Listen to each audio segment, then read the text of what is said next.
Hello, you're listening to the G.O.A.T Pod. This is a podcast where we discuss the best-selling albums of all time. Hosted by Jason Purrier, Steven Schott, Daniel Brown, and me, Jared Slusher. Now let's go ahead and dive into today's episode. What's up, YouTube? I mean, a podcast or wherever we're at. All of the Spotify, Apple, YouTube Music. Who uses that? Yeah, Russian podcast, Pocket Cast. What else? Where are we at? Wherever Wales. you're at. How you doing? Thank you. Nintendo DS. That killed the guy with Dude. a trident. Can we find a way to get our podcast on Nintendo 3DS? So we can be in 3D. Brazil, Dude. 2%. How we doing? You know? WhatsApp. Yeah. Thank you, China. Web browser. What's going on? Omegle? VLC. What's that? Well, welcome to another week, another time, another gathering place of the G.O.A.T Pod. Before we get into this week's album, I want to start us off with a question. The question is, guys, what is your most athletic, unathletic thing you've ever done in your life? So, if it happened during like something that was supposed to be highly athletic, does not count. It has to be in like normal life. Or like it could be an athletic thing, but it's got to be in like the family kickball game. It cannot be in your professional kickball game. That's what we're looking for. One time I ate an entire cookie. You ate a whole cookie without chewing. Way to go, bud. Steven was there. Just a hung Wait, is that your? That's actually one? not mine, but it is true. cartoon. Well, I was gonna start with my favorite red-haired man, Dan. What's your most athletic, unathletic thing you've ever done? I would have to say, oh gosh, it was freshman year of high school, and I got it. So, yep, still freshman year of high school, and year. It was right around the time that parkour got really cool. Parkour. Or at least there were more videos of it. And every spring, the church that I grew up at did a spring retreat, and it was in-house. And so there was one year that there was like 200 students packed into this tiny area. Maybe not 200, like 120 students. That's a lot of students. Packed into this 199. tiny area. And so there was chairs just everywhere. There's hardly any space to walk. But we did because, you know, we were teenagers and attention spans. So there was one point before one of the services that I'm like running around trying to say hi to everybody because Daniel Brown in high school trying to say hi to everybody. And I run into one of the aisles. And as I'm running into one of the aisles, I see one of the seniors walking at me. And she was really cool. And I was like, well, I don't want to destroy this person because I was going full head of steam. And so I jump up onto one of the chairs, jump up and around her, see another person, tuck my feet in to jump over a second person and land perfectly fine, not on anybody else. And I had a senior go, well, that was really cool. And I went, oh, thanks. And then just turned around and ran and said, hey, to whoever it was. It was probably Zach. Like, I would say like you plagiarized that from Spider-Man. Who knows? Was that just the cafeteria scene from Spider-Man of 2002 with Tobey Maguire? That is what I had. Taken without VFX. That's the impressive part. He's really Spider-Man. That's one of those Wow. things that when you get done, you have to like try to see if you have webs, because otherwise, who's to say? Yeah. Nonetheless, I would say Steven, that's- yeah. what's yours to say? What's your most athletic? Night hearing, I think, is pretty cool. I can do Wow.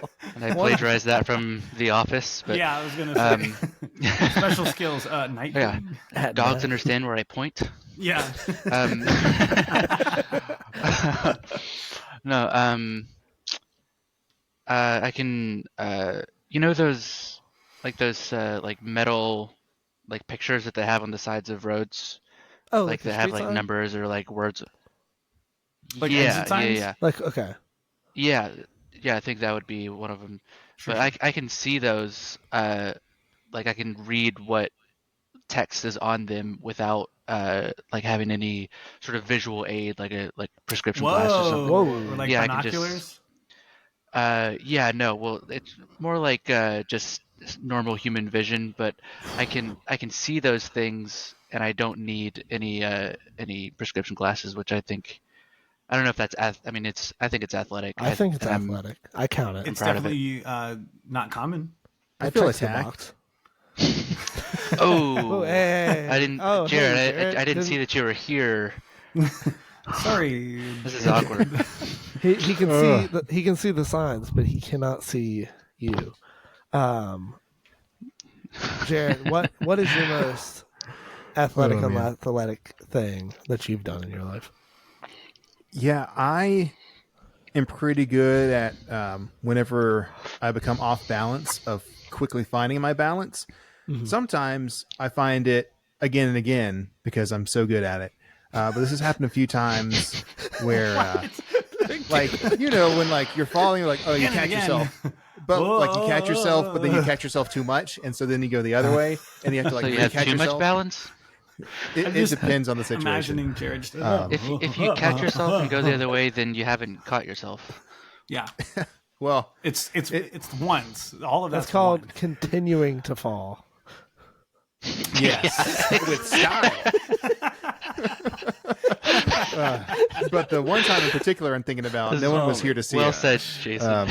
But so that's happened, like catching myself and recatching myself, or continuing to fall with style. Has happened multiple times. But the one So time like the I'm thinking opposite of about, Spider-Man. one time I'm thinking about was I used to do some facilities work for a camp that a few of us went to called New Life Camp. And one of these times I was behind one of the gyms on the hill, and it had just rained, but I had to like pick some like new trees that were starting to grow off the hill. And because it was muddy, I was also like starting to slip and to slide down the hill, which isn't like too big of a hill. But when you're trying not to fall in the mud, it kind of just looks like, you're really in need of help or something. And so like I'm like, Just as be I'm fair, you sliding are. down trying to like get this tree out of the ground, I'm like just everything's like falling around me, and I'm just like which wasn't as stylish, but If I you're, held if you're my just ground. listening to this, Jared just sort of floated Slid. off screen. So, but yeah. Wonderful. So Interesting. mine that I Neato. had in mind is in high school as well. Jason, Yeah, what's up, Dan? Jason, what's yours? Oh, so man, I hadn't even thought about it yet. But I guess if I were to say Maybe from high something, school? yeah, I think Yeah. it'd be from high school. I worked at a nice. different camp, and we were very not understaffed, but we were a camp that ran at a smaller staff, and so there were many children that I would watch at one time, and we did have a policy in place because this is necessary for the story that if a child was going into danger, we were allowed to catch them or stop them from continuing into danger. And so there was this kid at the camp, and he was a runner. He often liked to run away from the group. And one point, With his legs. we were having a week, and one area of the woods we had seen several snakes in, so we were avoiding that area of the woods. And that was the exact part of the woods that at this moment on the soccer field, this kid decided to run towards. And so That after sounds very quickly dangerous. turning to my one co-counselor and saying, hey, you have to watch these children while I stop this other one, I turn and start sprinting because he is well ahead of me at this point, about halfway across the soccer field. And with quick lightning like reflexes and speed and everything, I chase this child down. And I know if I grab him, he runs very quickly. If I grab his arm's going to come out of socket. So I can't do that, and I have to stop him very quickly. So I, from behind, dive, wrap both my arms around the kid, and then turn and land on my back so that the kid never hits the ground. He completely lands on my chest, like in my arms, as I dove over him. And I did it. I don't know how. It was a one moment thing, and the kid just immediately goes from full sprint to just laying flat, not ever hitting the ground. and just staring at me like, what has just happened? And Wow. immediately like is shocked out of his running daze. But it was an incredible moment, and there's only one witness. So, well, there's a That lot of kid witnesses, but those were grew up. children. So, I should run away from you more often. And now that kid grew up to be George W. Bush. no way. That's Yeah. Incredible. Went from That's running away to crazy. running a country. Okay. Well, that kid's just Well- going, wherever I may roam. I know that They- song. Ever since that day, they called that move the Jason because Jason did it. Very nice. And so for this week, we're Derulo. talking about Metallica by Metallica because Metallica did it. Mm. And that's the album that we have this week as we continue on in our search, in our hunt for the most sold album of all time. And right now at 22.7 It's not much million of a hunt, we certified. know. What? No, we're on a hunt. It's a hunt. We know don't where we're going. it's going to It's be. not a hunt. We know. I have a hunch. Okay. All right. But now at 22.7 Oh, million certified copies and 31 million claimed, we have Metallica, the Black Album by Metallica. Jarrett, give us some background info. Oh my goodness. Yeah. So. Continuing the hunt. Oh my god. Oh my goodness. Metallica, the Black Album, as it's also known as, was released on August 12th, 1991. Is the fifth studio album by Metallica. And so at this point in their career, they have decided that they want to move away from thrash metal. And this is kind of what we get. So the members at this point are James Hetfield on guitars and vocals, Lars Ulrich on drums, Kirk Hammett on guitar, and Jason Newsted on the bass. And the Good name. producers for this album is Bob Rock and James Hetfield and Lars. And so essentially what they I don't know what I missed, but I'm going to keep going. Bob Sounded Rock like is Bob a great Ross. name. Oh, yes. Bob Ross of As Bob public Ross television goes- fame produced this album. Dude, Bob rocks. It's true. Hey, Bob Ross making beautiful images on the canvas. Bob Rock making beautiful feelings in the album. So, Sure. So Bob Rock produced it, and essentially they found Bob Rock and discovered that they wanted him to produce their album based on hearing Motley Crue's Dr. Feelgood, which he produced. And so this album was started in October of 1990 and continued to June of 1991. So they spent a lot of time in the studio, about 8 months in the studio at One in Los Angeles. And so again, they were moving away from that thrash metal, which brought us songs such as this.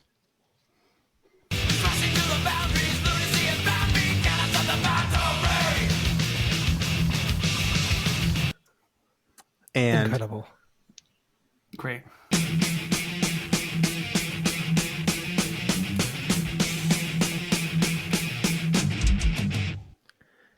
moved into this.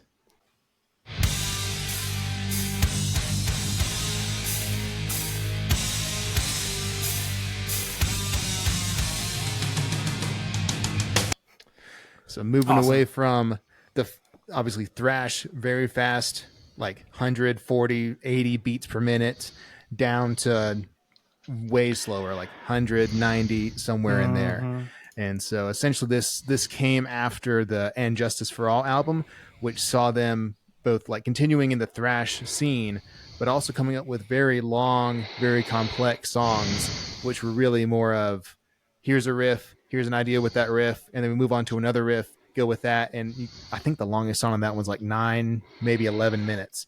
And so after that, and performing live with that album, they're like, all right, we want to do something different. If we're going to play for like an hour and a half, we don't want to just play 6 songs and be done with it. So they've moved in with writing more simpler songs, not so much less complex, but less, a lot less going on. So, and actually this marked a difference in how they recorded as well, because before, like, a lot of the riffs came up with by James Hetfield, and then Lars Ulrich came up with like arrangement, and then they came to the band with those songs. This one was more of a democracy where everyone had an idea and they went with it. And so a lot of different recording things in this one, and this is what we got. Sweet. All right, so now hearing all of that, let us get into the track listing of this album. I'm going to pass it back to Jarrett. Give us our track listing. Yeah, so we've got Inner Sandman, which was also the lead single for this album, Sad But True, which was also a single, Holier Than Thou, The Unforgiven, which was a single, Wherever I May Roam, another single, Don't Tread on Me, Through the Never, Nothing Else Matters, another single, Of Wolf and Men, The God That Failed, My Friend of Misery, and finishing with The Struggle Within. Those are some deep titles. I especially, just before we get into lyrics and themes, I thought "Sad but True" was a little bit of a bummer, but facts. So I just wanted to leave us with that. And, but as we get into it was lyrics like and depressing, themes, but like low key, no printer. Low key, no cap. You know, what I'm no saying? cap. Like low key, In no my cap. opinion, it was accurate, I but believe also so. accurate. sort of melancholy. Yeah. So, Steven, I have can a, you? a thesaurus Accurate, in but front of me. kind of emo. All right, let's get into some Depressing, but lyrics and kind of themes. righteous. Yeah, lyrics and themes. So I'm sure if I looked hard enough, I could see like one, through line throughout like all the songs. But I do know there's a lot of uh, separate, recurring themes throughout the songs. There's a lot of religious sort of, at least imagery. If it's not, directly religious, it's using those sort of symbols in language. But and then one theme that I thought was interesting is sort of inflicting uh, pain and sadness like on yourself, and sort of being the cause of your own misery. I mean, the friend of or my friend of misery is like the most like on the nose one that has that sort of theme in my opinion. But that's sort of what I got from it. But if you guys could see like a through line that I'm not seeing, It's kind of be like happy to. a tortured poet's department, if you will, right? No, That sounds familiar. It seemed to be a lot more introspective. Objectively, no. It seemed to be way more reflective of like, hey, here's like how we're thinking about this stuff. I mean, they slowed it down a whole lot from previous albums, as Enchiladas shared with us before. Themes of just ish and what happens with ish. Yeah. Like specifically Entertainment, it's like just crap and what happens. Yeah, For sure. No, I think the responsiveness of the lyrics, like the way it's responding to feelings throughout, fits really well with the way that they structured this musically. I don't think if they continued on in their thrash metal routes and you used the same lyrics, you would have the impact that like you were saying that it was having of that almost self-inflicted pain. Yeah. Yeah, it's definitely a lot more introspective than their previous stuff, like Disassociate and Be Ginger was saying. Such a long name to say. But we hear in, like, especially The God That Failed and Nothing Else Matters. I know those two are very personal stories to James Hetfield, where, like, if you listen to, like, the previous albums, like Master of Puppets, Battery, like Black and those types of songs, like there may be some truth like to their personal lives in there, but most of it's just what they witness in the world, and like that's that. But this is more closer to home, especially The God That Failed being about James's mother when she died. Yeah. So the God that failed, I'm just now sort of realizing fits that theme of self-inflicted sadness and misery, because like you were saying, the James Hetfield, it's personal to him. His mother died, and she like refused medical treatment because she was like a subscriber of Christian Science, that sort of philosophy, where you sort of reject any medical treatment in favor of just letting God heal you. Um, so it's she's harming herself in that way, and this is sort of James Hetfield's sort of frustration and indignation with that. Um, so yeah, that's a really good song, The God That Failed. I like that one. Mm-hmm. Yeah, there's There definitely. was an article. Go ahead. I was just going to say, there's definitely like, you don't listen to Metallica for uplifting and positive music, but you do listen to it for the Uplifting, rawness, encouraging, and yeah, it's a different beauty than K-Love for sure. But a beauty that comes from the soul that can only it's a beauty that can only find its way into the world because of the pain that it's witnessed and been through. Yeah. There was an article that I found, because I love an article that talks about an album we're talking about. Yeah. This I one love articles. is titled Metallica, The Epic Story Behind the Black Album by John Houghton on Louder Sound. Oh. And when I look through some of these articles, I try to find themes or whatnot that, instead of reading the whole article, because it's a long article, I did not read the whole article. But I look for stuff that I usually can resonate more with, and whether it's lyrics or music or theory or stuff like that. But there was something that I found that I thought was really cool. I'll share it with y'all. The way that Lars and James figure out what songs they're going to put, what songs they're going to write, what songs they're going to work on is, he says, we sit with a big list of song titles and just throw them at each other. We might pick one that'll work with a specific guitar part. Others that don't catch straight away, we just leave on the list. And one that was left on the list for a long time was Enter Sandman. Wow. This song was on the titles list for 6 years. Wow. And Lars told Mick Wall when they visited 101 Studios during some of the sessions, he always looked at Enter Sandman, and he's not from America. He didn't grow up in America. He grew up in Denmark. Yeah. So he had no idea what the Sandman was. He had no idea the terror that could be behind it. And this was an idea that was just kind of lingering around. And 6 years later, he took a look at Enter Sandman and thought, okay, well, let's write this. And he did. It's wild to me to see some of the processes in writing and creating from some of the different albums, and I'm looking forward to some of the albums that are coming up, and hopefully finding more information or interviews on how they came up with it, how they decided what was going to go in this album. It's just really cool stuff. Well, I thought that was a particularly cool thing, that like what Lars had no idea, and so he just didn't write a song about it. Like, it never hit him until he knew what it was.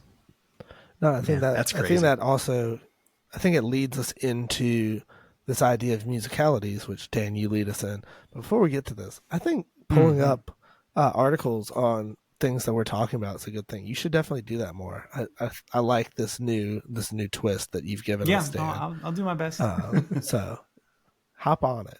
But that being said, like you were saying, how they kind of look at the lyrics and then write the music according to that kind of song title, or seeing if some music they've already written has connected. Do you have any other musicalities for us from this album? One common thing that I've loved looking at the last 3 albums is vocal range of the artist. And one of the highest notes in this during Of Wolf and Man is a G sharp 5. Wow. Whew. Just brutal. Nice. And in Enter Sandman, he hits a B1. Is that on the bridge? Yeah, I think that's the only place I can think that he's done that, and he's growling that, which is still wild. In Enter Sandman End of Wolf and Man, he hits a D2, which is also very And impressive. I'm no math major, but you saying B1 and G sharp 5, that sounds like 5 octaves. Just that personally is 5 octaves. in my Yeah. quick maths. I don't remember what incredible. album it was in, but the highest note recorded on the Range Planet, check it out, it's pretty great, is Not a sponsor. Is from a live performance of The Small Hours, which was a B flat 5. Man. It's crazy. That was We're actually pretty close, encountering Beans. That note Yeah. you hit, that getting was up there. any It sounded like I was whistling it, but I actually sung it. any so folks with perfect pitch help us out there. I think for context Little as did we well, know. Crawling by Linkin Park, the highest note is an A5, and that's in the middle of the chorus. Gracious. Goodness. This is Jarrett editing in post, and actually it's an A4, not an A5. Yeah. Some high notes so and I large always range. find that super interesting. Yeah, That's so neat. Yeah. No, and I think it's super neat. leading into some like musical nidities, I just thought it was neat that you could hear the bass in this album. That was Yeah. pretty cool. Yeah, Yeah. that's pretty great. Little did you know, that's actually a neat thing. And I can't take full credit. Jarrett put me onto this. In their album before this one, which I'm gonna forget the name of it. What was the name of the album before this one? And Justice for Is All. that Master Puppets? Injustice for All. Injustice for All. So in that album, for whatever reason, in their producing it, they kind of pull back like essentially every bass part. So there is technically some bass in some of it, but it is very hard to find. And it's very guitar heavy, drums, guitar, anything higher pitch heavy. But then in this album, obviously, if you listen to Enter Sandman, you very quickly see that the bass is back. So we're bringing back the bass, and Metallica did it so well.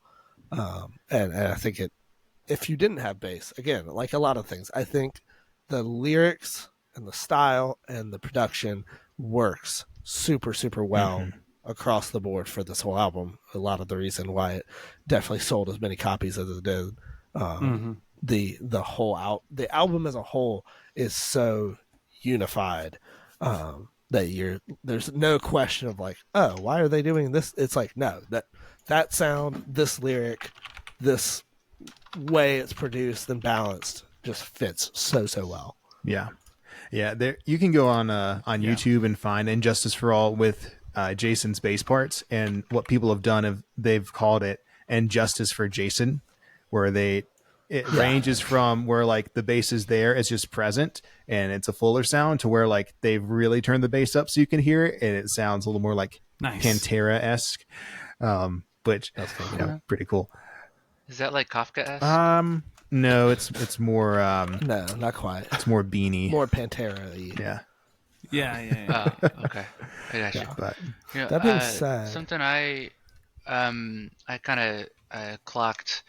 I've seen videos of this guy who like takes really popular metal riffs and then plays them like on an acoustic guitar, and it just sounds so wimpy and stupid.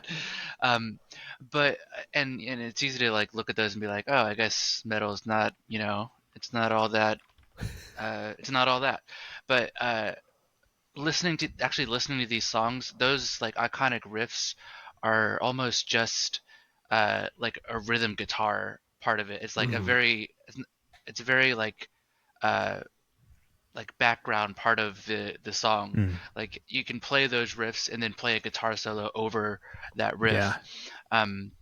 So it's not like they're like, oh, this is like the most amazing guitar solo and we're just going to play it with distortion and it's going to sound amazing like, no matter what. They're really just, making this really catchy riff, and they're sort of, it's like a leitmotif. the late great riff. Like Bing. Yeah. That's what I said. Leitmotif. But yeah, it's just like a through line throughout the song, and all the song sort of goes over that. Yeah, I think that's one thing that stands out for Metallica from Guns N' Roses. You can have, like Welcome to the Jungle with Slash's guitar solo over Izzy's rhythm parts. But then this is more like you were saying, like James can be doing, like, he's mostly rhythm guitar. He does do some solos, but it's not just James is doing the general rhythm and then Kirk is doing a solo over it. That does happen, but it's also James is doing the riffs or like some really like a secondary solo part or a harmony guitar part, and then Kirk is doing the Yeah. solo. So it's really interesting and dynamic. Yeah.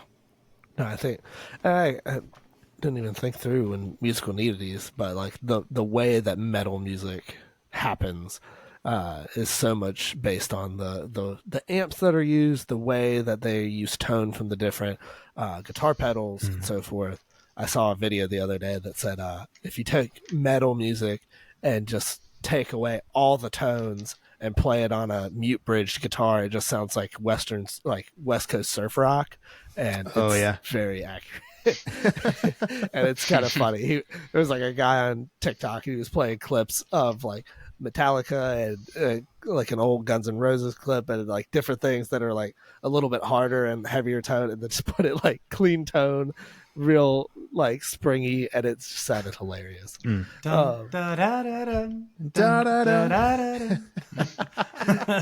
sounds like the Beatles version. It almost sounded romantic. That's very cool. Yeah. Let's get into a little bit of the visual side of this album. They made some music videos. What do we have on some music videos, guys? Yeah, they did. Yeah, so they were great. Yeah.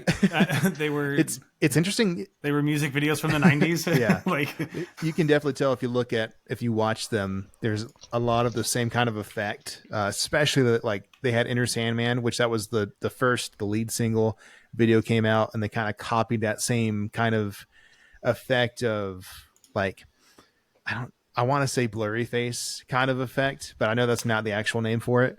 Yeah, where it's like it's kind of not quite stop motion, but it's like a lot of lights in and out, and it's choppy. So super disorienting. Yes. Yeah. So if you have epilepsy, you don't want to watch these videos. Almost like cutting the frames in half. Yeah. Or just like really, really, really slowing down the shutter speed. Except for Some might Nothing say, Else Matters. That's the only one that's different. Mm-hmm. Some might say the music video themselves feels like being in a Hard Rock cafe. If you know what I mean, because they always have the music videos in the background, and they're always kind of going, and you're like, and there's different music videos at the same time, and some you can't hear the music for, and so the like choppiness, can kind of get you. Mm-hmm. I was gonna say like a rainforest cafe, but that's completely inaccurate. A little more very different. Some might say that. So wrong. One interesting thing to me about the music videos is Nothing Else Matters. If you go on YouTube and look at their music videos, Nothing Else Matters has like 1.3 billion views. And then the second is Enter Sandman with like 600 something million views. And like Nothing Else Matters is not their biggest song. It's Enter Sandman. But at least on YouTube, it's the reverse. So that's... And I also like Nothing Else Matters, the video, because it's them in the studio as they're recording the song, and it's the pieces put together to when they recorded those specific parts. So I like that. I like being able to see the band in the studio and watch the magic happen. Well, it's much more like translatable to content today. It's not blurry. It's not disorienting. It's, you know. Yeah, no, I agree. Let's hop on over to our highlights, least favorite favorites, and so forth. Before we get into songs specific, was there any part of this album that was just like a really big highlight to any of y'all? And if not, we'll hop right into songs. Ooh, the guitar solo and My Friend of Misery was pretty sick nasty. Yeah. It's total ponage. I'm doing 2000s. Wow. 2005 just called. Vernacular here. Yeah. Dude, you're like Fail. speaking 16 years into the future, 10, 12 years into the, however many years into the past. Yeah, math. This But and then just another thing that I definitely wanted to mention.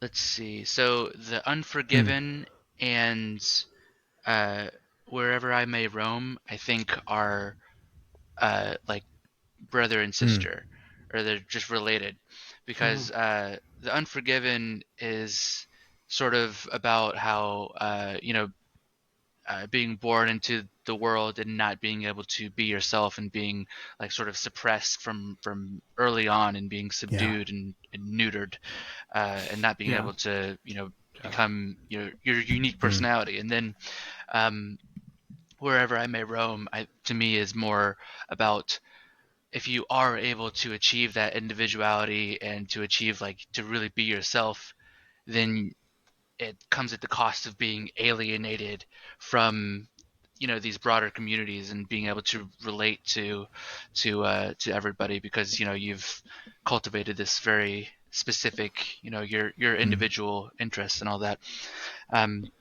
So I thought those two songs, like, together, were like a really cool message. Yeah, and The Unforgiven as well.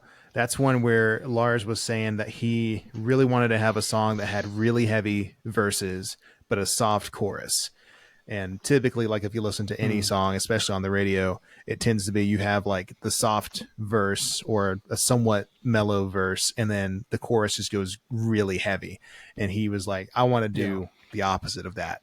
And so I think they nail that on The Unforgiven. Yeah, and this album did such a good job. A number of these had just incredible introductions. There were a number of them that I was just listening to either in the car or just on headphones or whatever, and I just found myself going, oh my gosh. Yeah. Like, what? We're in a new song, and it's songing. Like, it's happening. It's songing. Yeah. Songing good. I like it.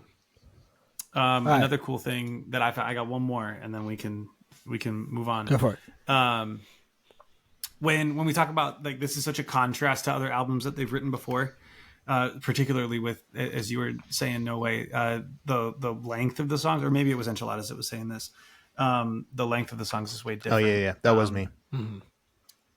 And there was a quote from Lars. He was sharing that it's easier to write a short song, or it's easier to write a long song.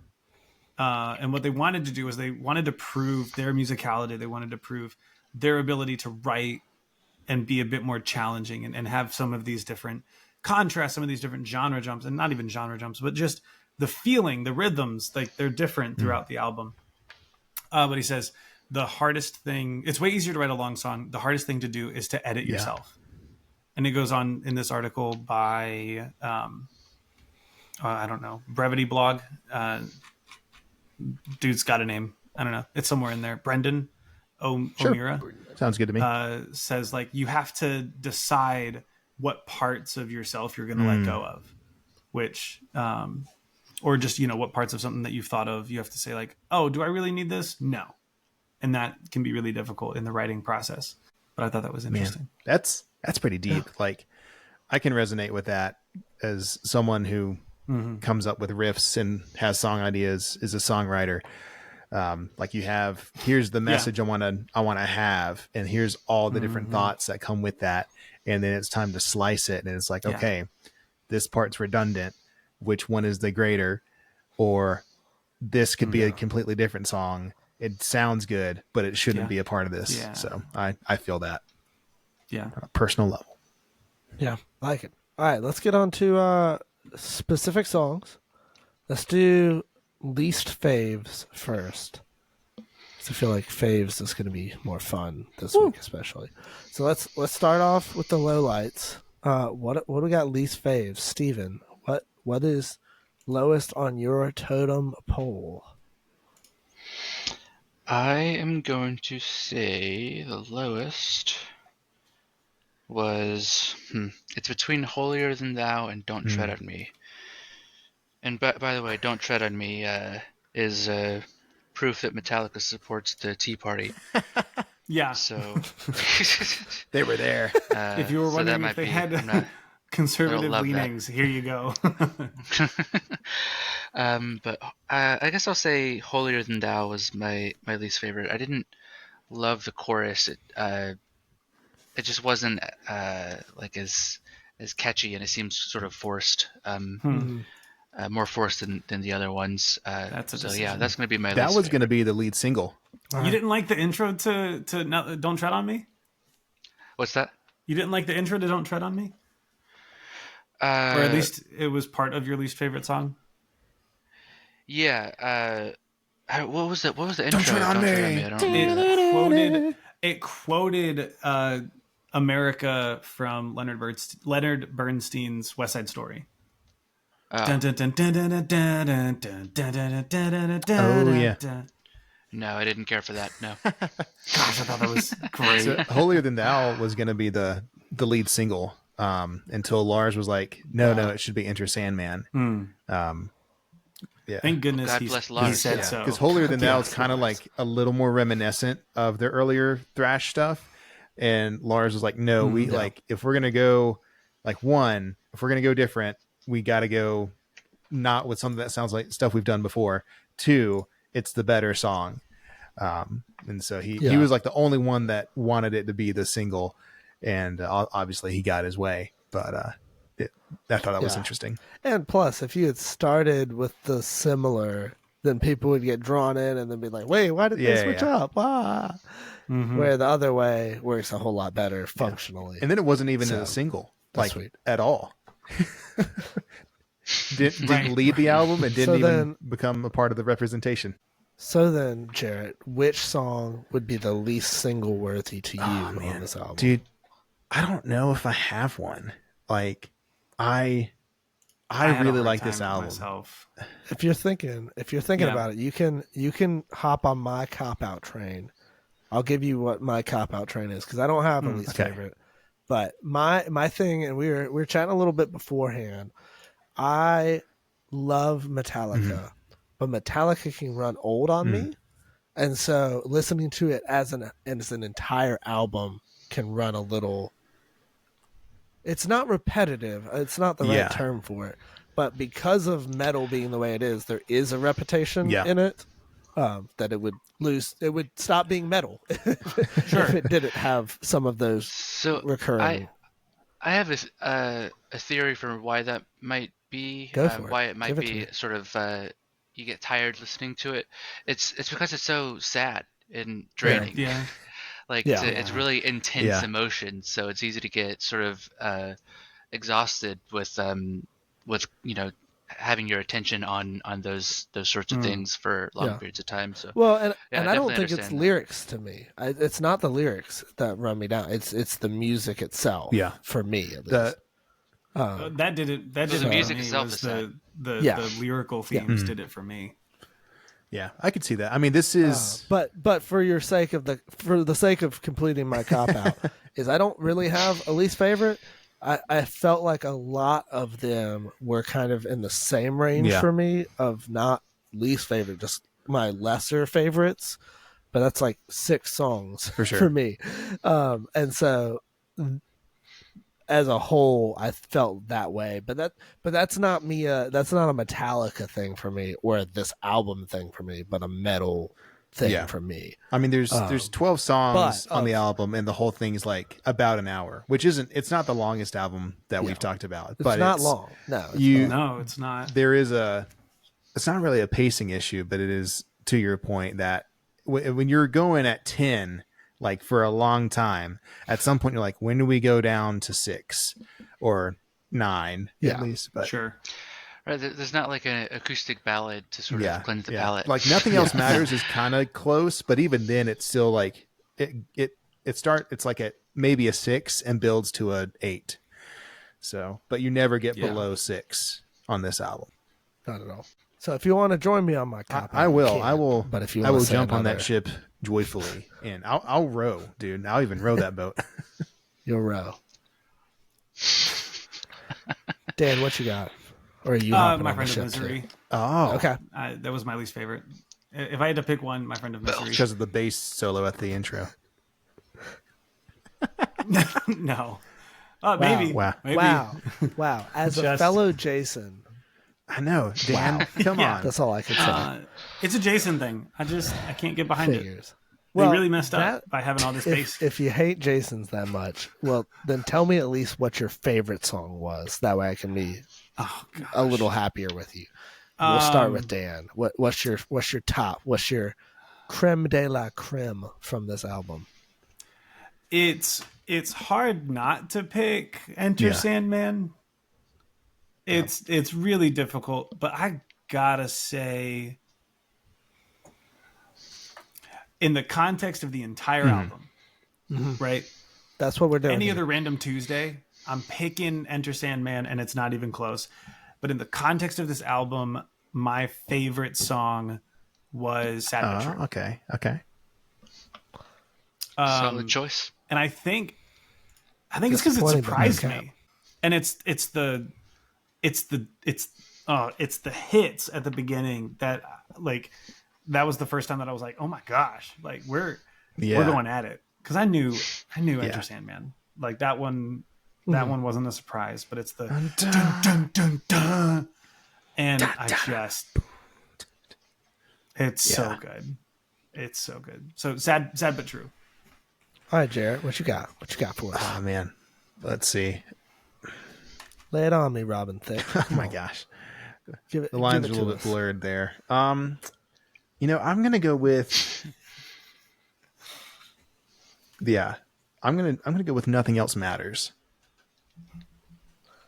That's just a good. That's a good song. Ballad and like, it's just a well-crafted song. I really enjoy it. Yeah. You like it? It's your favorite? I would say so. It's your favorite? Yeah. That's true. Nothing Else Matters. That's fair. It's a fair statement. Steven, what do you got for us? What's your favorite? Well, Jason, what's on the top of your totem pole? Top of my totem pole is the Unforgiven. Ooh. Interesting. I liked it had sort of a acoustic sounding riff going throughout it, and I liked the lyrics about being trying to be yourself, and and the obstacles that get in the way of that, and it's just really good songwriting. I think I love the lyrics, and it also in the way that like the lyrics, it sort of reminded me of the song "Working Class Hero" by John Lennon, if you know that. But which is it's about one of the lyrics in "Working Class Hero" is like, soon as you're born, they make you feel small. They hate if you're clever. Fuck it, whatever. I'm That's not it. I forget the lyrics, but it's something like that. No, yeah, but what a bar! What a bar! Yeah. They hate if you're clever. Fuck it. It's something that's to what be. it is. Yeah, yeah, that's what it is. But yeah, it was a really solid song, and it was my personal favorite.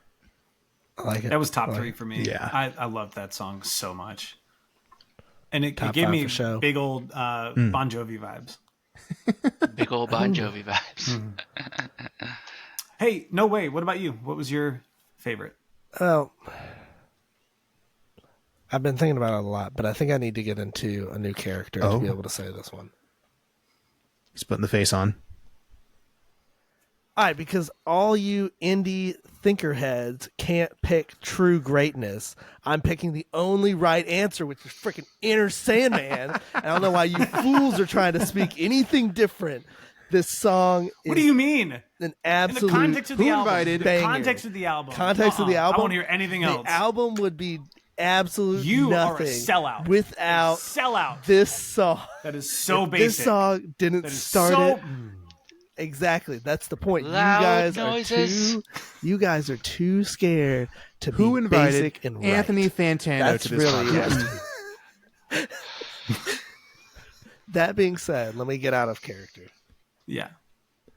All right, but that's got to be. I'm glad someone said it. Freaking really, good. yeah. It was a great song. It's great. It's awesome. It is so also good. It's being a baseball fan in the mid 2000s. Mariano Rivera coming out, and as soon as you hear Enter Sandman come on, the game is over. There is no there. You go to bed. There's if it's playoffs, you know he's going to close. You know, He's done. you know.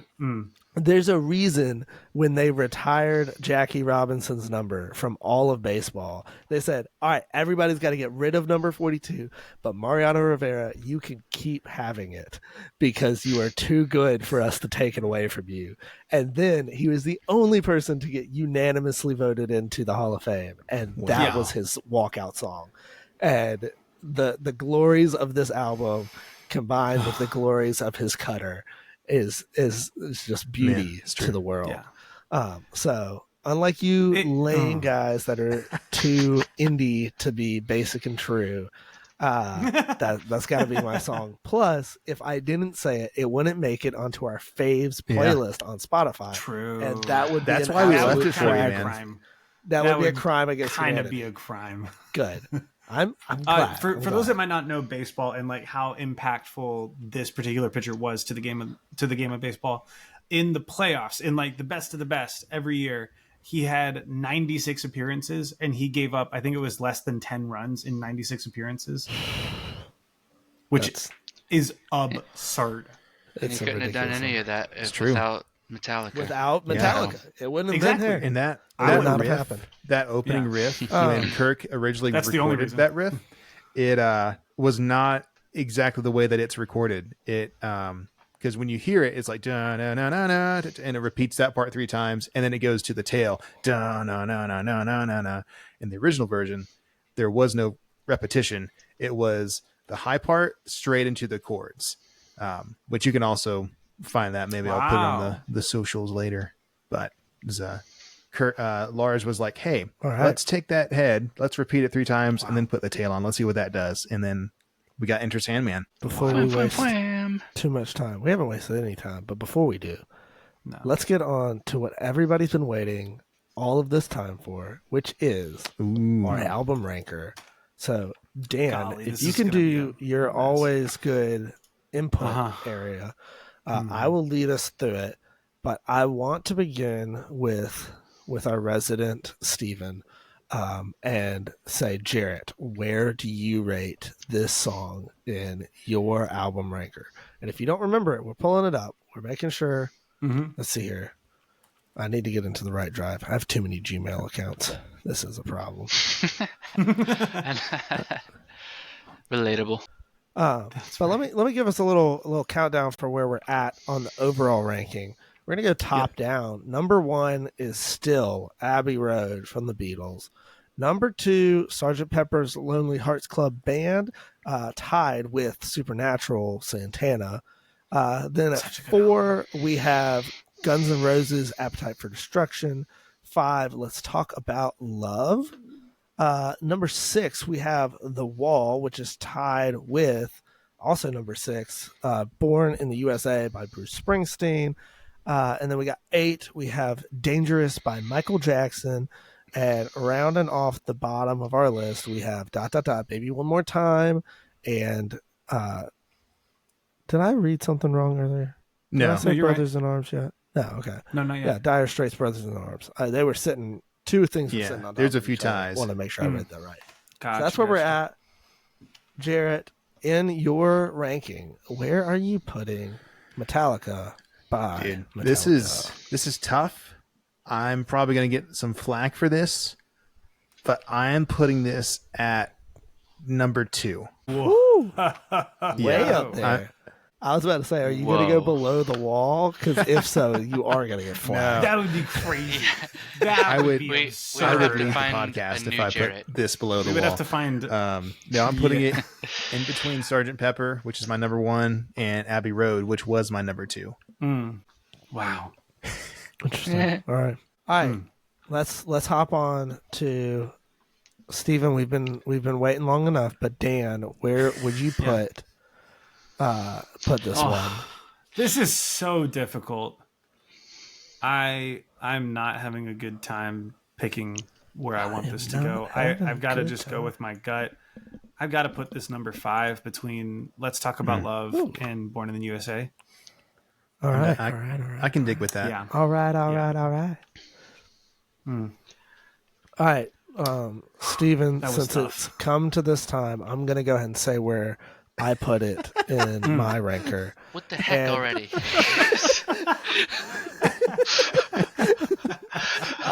And I was having a tough time. I'm kind of bouncing between two spots, but I think I'm pretty well set. And actually going to do a similar thing that Dan did, and I'm going to put it for me number 6 between Let's Talk About Love and Born in the USA, but ours are just in different places. So same albums that's between, but mine's a little bit lower, just barely. Okay. Now, I think now this who's is left? the end of our show. So, Steven, can Come you on, tell man. us, Oh, beans. Steven, where would you place this in your album ranker? Oh man. All right. Don't end the podcast. What